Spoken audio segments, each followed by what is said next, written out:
बोलो एकादशी मैया की जय। भगत प्रेमियों, अज जी जेका एकादशी आहे उन एकादशी जो नालो आमलिकी एकादशी आहे। अचो त गॾिजी करे भगवान कृष्ण खे ऐं सतगुरु खे यादि करे हीअ कथा ॿुधूं। हीअ एकादशी फगुण महीने जे शुक्ल पक्ष में घणे भाङे तारीख़ 9 या 10 थींदी आहे। हिन एकादशी जी कथा हेठियां रीत आहे। हिकु वेदक नाले नगर हो, उते चंद्रवंशी घराणे जे चित्ररथ नाले धर्मात्मा राजा राज कंदो हो। उन नगर जा सब लोग यानी कि प्रजा धर्मी वेद पाठी हुआ। प्रजा जा लोक सब सुखी हुआ। कॾहिं बि उन नगर में डुकार कोन पियो। नगर जा सब लोक प्रजा एकादशी जो व्रत रखंदा हुआ। सभई चओ जय श्री कृष्ण। सभई चओ जय श्री कृष्ण। हिक दफ़े जीअं राजा चित्ररथ सभिनी प्रजा जे लोकनि सां गॾु आमलिकी एकादशी जो व्रत रखी ईश्वर जो कीर्तन पे कयो त एतिरे में हिकु माड़ी उते अची निकितो। वो माण्हुनि खे ईश्वर जो कीर्तन कंदो ॾिसी उते वेही रहियो। जेतोणी को बुखियो हुयो त बि हिनखे कीर्तन जो सवादु अची वियो ऐं सारी रात माड़ी अहिड़ीअ तरह प्रभु अॻियां जाॻियो।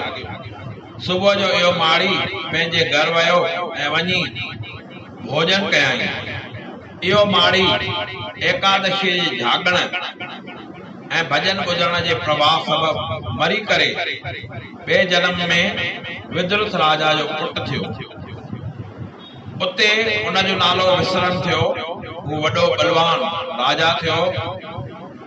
हीअ आमलिकी एकादशी सभिनी मनोकामनाउनि जे सिद्ध करण वारी आहे ऐं हिकु हज़ार गऊ दान करण जे पुण्य जेतिरो फल ॾियण वारी आहे। तव्हां सम्झो था त 1000 गऊ दान करण अगरि जेको विधि पूर्वक रखे थो उनखे 1000 गऊ दान करण जो फल मिले थो।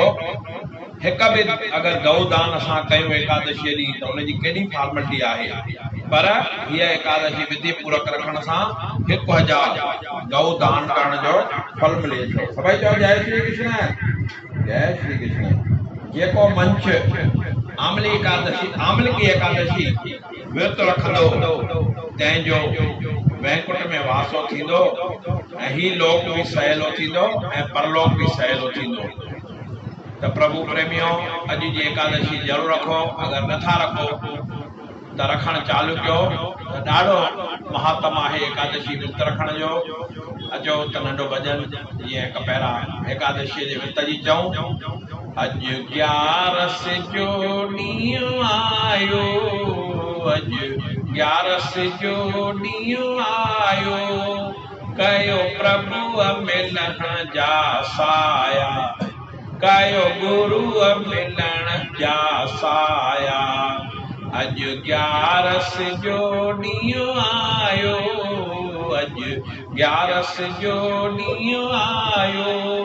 आइया आइया 11 माता आइया, आइया आइया भलो करण आइया, आइया आइया भाग ठाहिण आइया, आइया आइया कर्म ठाहिण आइया, आइया आइया दुखड़ा लाइण आइया, आइया आइया 11 माता आइया। भई अॼु आमलिकी एकादशी जूं सभिनी खे लख लख करोड़ करोड़ वाधायूं ऐं एडवांस में होलीअ जूं बि सभिनी खे लख लख वाधायूं। प्रभु दर, साईं दर, भगवान कृष्ण दर, लक्ष्मी नारायण दर इहा प्रार्थना आहे त अॼु एकादशी जो विर्त असां जिन बि रखियो आहे सफलो थिए ऐं प्रभु परमात्मा दर इहा प्रार्थना आहे त होलीअ जो त्योहार बि सभिनी जो असांजो सभिनी जो सुख सां गुज़रे ऐं प्रभु परमात्मा दर प्रार्थना है नाम जपियो शुभ कम कयूं ऐं गुरु महाराजन के याद कयूं भगवान के याद कयूं या साईं दर प्रार्थना।